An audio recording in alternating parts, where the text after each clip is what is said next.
Ya, assalamualaikum warahmatullahi wabarakatuh. Pada kesempatan kali ini, saya akan memberikan informasi bagaimana cara penggunaan Brinell test. Nah, di depan ini sudah kita lihat nih satu set alat Brinell test. Kemudian beberapa alat-alat yang dibutuhkan.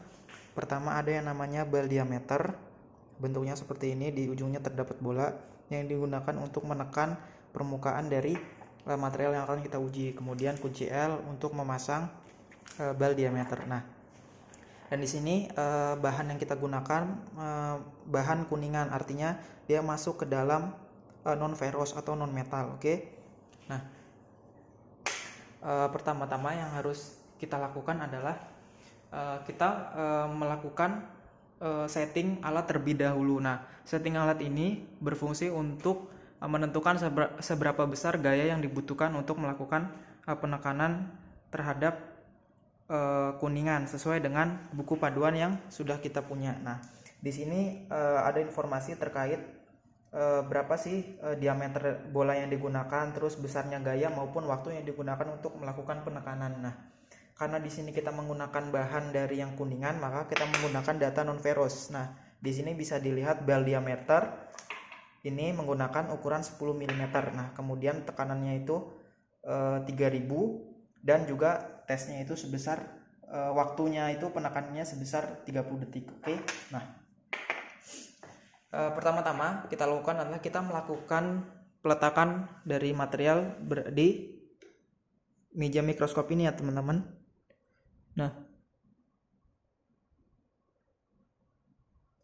oke. Nah, ini kita melakukan yang namanya pengezuman yang pertama. Nah, setelah kita melakukan pengezuman yang pertama, kira-kira bisa dilihat di dalamnya seperti itu. Mohon maaf apabila tidak terlalu terlihat. Nah, di dalam ini merupakan permukaan dari kuningan ya. Nah, ini zoom yang pertama. Oke. Sekarang kita zoom yang kedua. Nah, di zoom yang kedua ini kita bisa melihat permukaannya jauh lebih jelas daripada kondisi yang pertama. Oke. Kira-kira sudah. Nah, di sini teman-teman bisa lihat di sini ada garis di tengah-tengah merupakan garis sumbu. Artinya dia menunjukkan bahwa D1 D2-nya berada di 0 atau berada di tengah-tengah. Oke. Nah, saya menvisualisasikan gambar yang ada di dalam sini, saya tulis di dalam kertas supaya teman-teman mudah memahami. Nah, di sini kita anggap aja yang bulatan ini merupakan permukaan dari kuningan tersebut. Nah, teman-teman yang harus dipastikan adalah garis sumbu ini harus berada di tengah-tengah. Nah, apabila ini garis ini berada di samping maupun di samping kiri, di samping kanan, maka teman-teman harus mengarahkannya ke tengah terlebih dahulu. Nah, dengan cara apa? Dengan cara memutar tuas yang ada di sini dan juga di sini. Oke. Ketika sudah berada di tengah, maka di sini akan berisi angka. Nah, angka yang tersebut harus kita clearkan terlebih dahulu untuk mengenolkan diameter 1 dan diameter 2. Oke.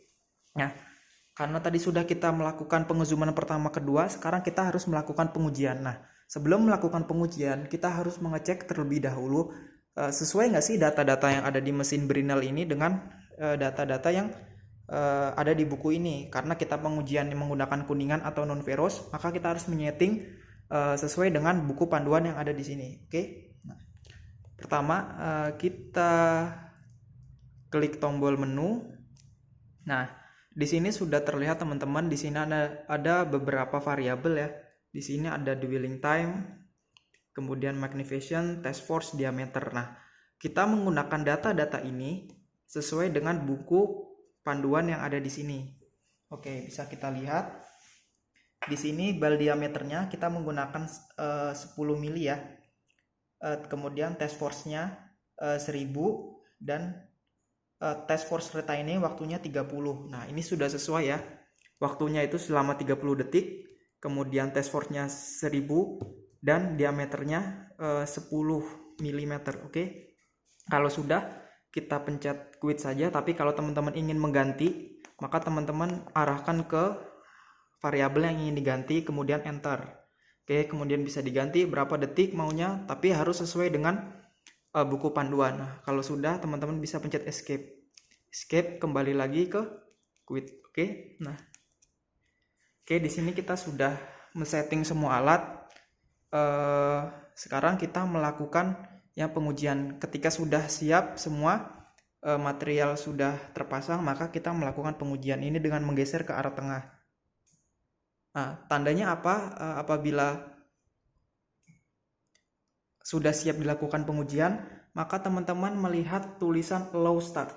Apabila allow start berarti dia sudah bisa melakukan pengujian. Tapi apabila di sini tertulis yang namanya disallow start, berarti dia belum dalam kondisi siap, maka harus dalam kondisi allow start. Oke.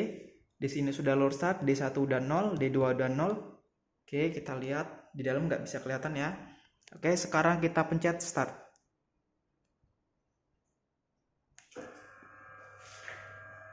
Bisa dilihat.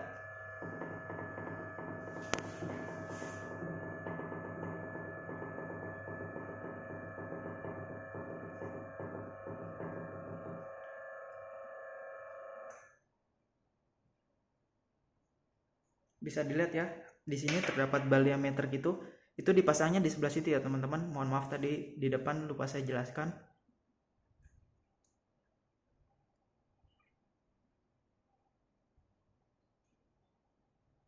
Oke, kita bisa lihat di sini waktunya dia selama 30 detik dengan diameter bolanya 10. Oke, dengan gayanya sebesar 1000 ya.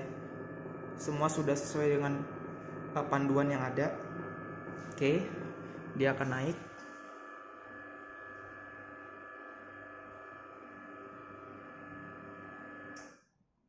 Nah, oke, kita sudah, maka kita bisa melakukan pengukuran D1 dan juga D2. Teman-teman bisa menggunakan zoom kedua untuk mengukur diameternya maupun zoom pertama. Nah, kita menggunakan zoom yang pertama saja. Nah, di sini teman-teman sudah melihat ya. Di sini terdapat cekungan hasil dari pembebanan. Oke, kita coba geser. Pastikan posisinya berada di tengah-tengah. Posisinya pastikan berada di tengah-tengah. Tengah-tengah sudah ya, kurang lebih itu.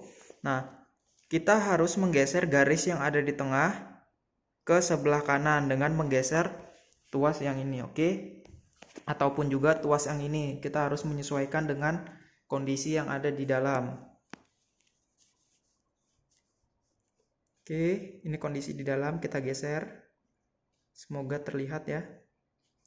Kita geser sampai menuju ke ujung yang ada di sebelah kiri. Nah, jika dirasa sudah mencapai titik ujung, kita putar tuas yang sebelah kanan. Oke, kita putar tuas yang sebelah kanan. Nah, kita terus putar sampai menuju ke ujung. Ya, kita putar kira-kira sampai menuju ke ujung dan membuat D1 D2-nya berubah. Artinya dia memiliki jarak. Oke, kita lihat terus muter.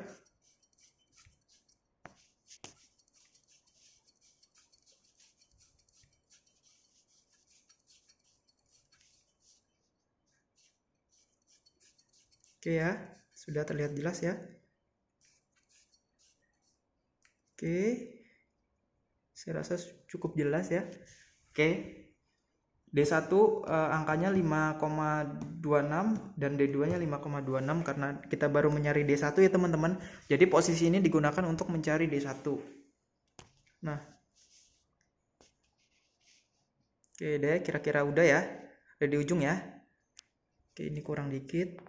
Dah, jika sudah, maka sekarang kita klik tombol yang ini. Tombol ini digunakan untuk merekam hasil dari D1. Oke, kita coba klik.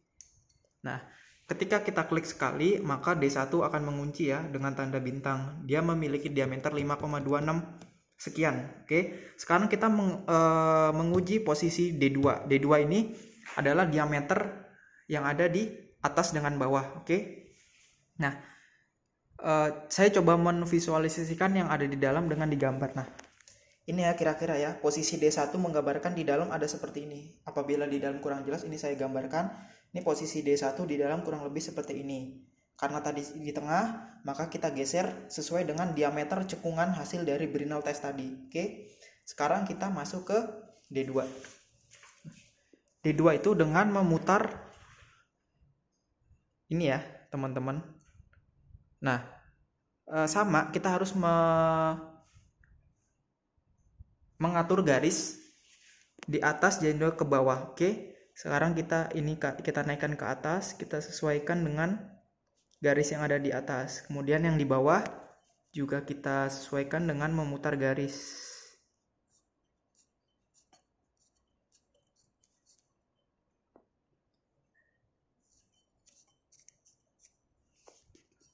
Oke ya teman-teman ya, bisa dilihat.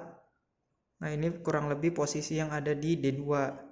D2 ini digunakan untuk mengukur atas dan juga bawah. Oke. Di sini juga pasti angkanya bergerak ya. D1-nya sudah mengunci. Nah. Oke, jika sudah, maka sekarang kita klik. Kita klik ya. Nah, ketika kita klik D2-nya, dia sudah memunculkan nilai HB. Oke. Nah, inilah nilai yang hasil dari pengujian kekerasan yang teman-teman lakukan.